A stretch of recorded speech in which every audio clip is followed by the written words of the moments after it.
Hello everyone, welcome back to our channel Akhila Satya's journey.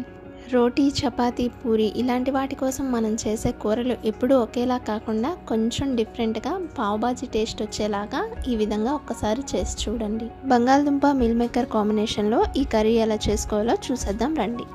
కిచెన్లోకి మనం తీసుకున్న ఎటువంటి వంట పాత్రలకైనా ఇలాంటి బ్రాండ్ లేబుల్ అయితే స్టిక్ చేసి ఇస్తారు.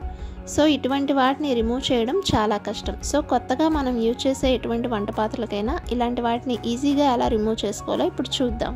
సో ఇక్కడ మీరు చూస్తుంది నేను కొత్తగా తీసుకున్న ప్యూర్ స్టెయిన్లెస్ స్టీల్ కడాయి అండి. ఇది నేను ఎక్కడ తీసుకున్నాను, ఎంత ప్రైస్కి తీసుకున్నాను అనేది ఆల్రెడీ ఒక వీడియో అప్లోడ్ చేశాను. మీరు కనుక ఆ వీడియో చూడనట్టయితే పైన ఐకార్ట్లో లింక్ ఇస్తున్నాను, ఒకసారి చెక్ చేయండి. విధమైనటువంటి స్టిక్కర్ లేబుల్ని ఈజీగా రిమూవ్ చేయడం కోసం స్టవ్ ఆన్ చేసుకొని దానిపైన పాత్రను పెట్టి ఒక 10 to 15 సెకండ్స్ ఉంచినట్టయితే ఆ హీట్కి ఆ స్టిక్కర్స్ ఈజీగా రిమూవ్ అవుతాయండి. సో చూస్తున్నారు కదా, ఇక్కడ కాసేపు ఉంచినప్పటికే స్టిక్కర్ చాలా ఈజీగా రిమూవ్ అయిపోతుంది.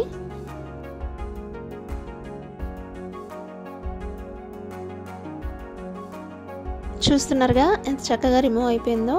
కానీ ఇప్పుడు దానికి కొంత గ్లూ అనేది ఉండిపోతుంది కదా. సో దాన్ని ఎలా క్లీన్ చేయాలంటే కొంచెం ఆయిల్ వేసుకొని దానిపైన సాల్ట్ వేసుకొని ఈ విధంగా కాసేపు రబ్ చేశారంటే గ్లూ రిమూవ్ అయిపోతుందండి. చక్కగా టిష్యూ పేపర్తో తుడిచేసి వాష్ చేసుకొని యూజ్ చేసేసుకోవచ్చు. సో కర్రీ ప్రిపేర్ చేసుకోవడానికి ముందుగా మిల్ మేకర్ని ఒక 15 minutes నానబెట్టుకోవాలండి. చల్లటి నీటితో నానబెట్టేయచ్చు, వేడి నీళ్ళే ఉండక్కర్లేదు. సో ఈ విధంగా మిల్ మేకర్ని 15 minutes నానబెట్టి స్క్వీజ్ చేసి ఎక్సెస్ వాటర్ తీసేసి పక్కన పెట్టుకోవాలి.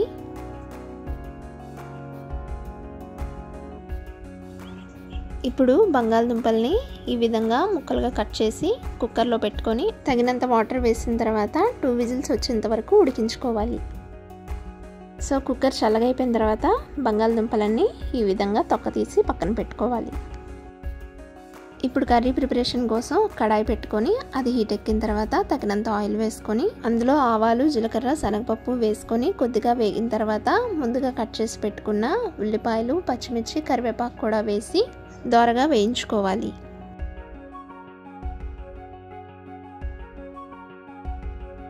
సో ఉల్లిపాయలు ఈ విధంగా కలర్ మారిన తర్వాత ఒక క్యాప్సికమ్ కట్ చేసుకొని 3 to 5 minutes వేయించుకోవాలి. క్యాప్సికమ్ కొద్దిగా వేగిన తర్వాత ముందుగా కట్ చేసి పెట్టుకున్న టమాటాలను కూడా యాడ్ చేసి టమాటా మెత్తబడేంత వరకు మగ్గించుకోవాలి.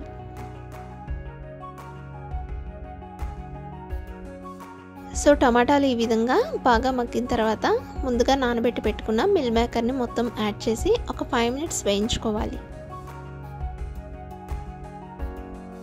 సో ఇప్పుడు ముందుగా బాయిల్ చేసి పెట్టుకున్న బంగాళదుంపలను కూడా యాడ్ చేసుకుందాం. సో ఈ విధంగా యాడ్ చేసుకున్నాక బంగాళదుంపల్ని స్మాష్ చేస్తూ బాగా కలుపుకోవాలి. సో ఇప్పుడు ఇందులోకి రుచికి సరిపడా పసుపు, ఉప్పు, కారం వేసి మొత్తం అంతటికి పట్టేటట్టు బాగా కలుపుకోవాలి. ఈ విధంగా బాగా కలుపుకున్న తర్వాత గ్రేవీకి సరిపడా వాటర్ వేసి మూత పెట్టి ఒక 10 minutes కుక్ చేసుకోవాలి.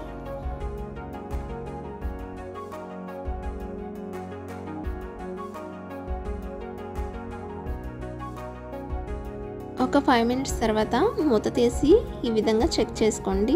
వాటర్ కొంచెం తగ్గిన తర్వాత మనం మసాలా యాడ్ చేసుకోవాలి. ఈ కర్రీలో టేస్ట్ అంతా ఇక్కడే ఉందండి. ఇప్పుడు మనం ఈ కన్సిస్టెన్సీ వచ్చిన తర్వాత పావుబాజీ మసాలాని 1 స్పూన్ వరకు యాడ్ చేసుకోవాలి. పావుబాజీ మసాలా అనేది మనకి ఏ స్టోర్లో అయినా సరే దొరుకుతుందండి. ఇప్పుడు మనం ఈ మసాలాని 1 స్పూన్ వరకు యాడ్ చేసుకుంటే సరిపోతుంది. లేదు మీరు ఎక్కువగా స్పైసీగా తినే వాళ్ళైతే 1.5 స్పూన్ వరకు యాడ్ చేసుకోవచ్చు. సో ఫైనల్గా చాప్ చేసిన కొత్తిమీరని యాడ్ చేసుకొని ఒక 3 minutes వరకు ఉంచి స్టవ్ ఆఫ్ చేసేస్తే ఎంతో టేస్టీగా ఉండే పావుబాజీ స్టైల్ ఆలు మిల్ మేకర్ కర్రీ రెడీ అయిపోయిందండి. ఈ కర్రీ మనకి చపాతీల్లోనికే కాకుండా పుల్కా, పూరి, దోశ ఇలాంటి ఎటువంటి టిఫిన్స్కైనా కాంబినేషన్ చాలా బాగుంటుందండి. ఇక్కడ ఇంకో విషయం ఏంటంటే ఈ కర్రీని ఖచ్చితంగా రా ఆనియన్స్తో సర్వ్ చేసుకుంటే చాలా టేస్ట్గా ఉంటుందండి. సో చూసారు కదండి, రెగ్యులర్గా కాకుండా డిఫరెంట్గా చపాతీల్లోకి కర్రీని ఎలా ప్రిపేర్ చేసుకోవాలో మీరు కూడా ఒకసారి తప్పకుండా ట్రై చేయండి. ఇంకొక కొత్త వీడియోతో మళ్ళీ కలుద్దాం. Until then bye bye. Thank you for watching.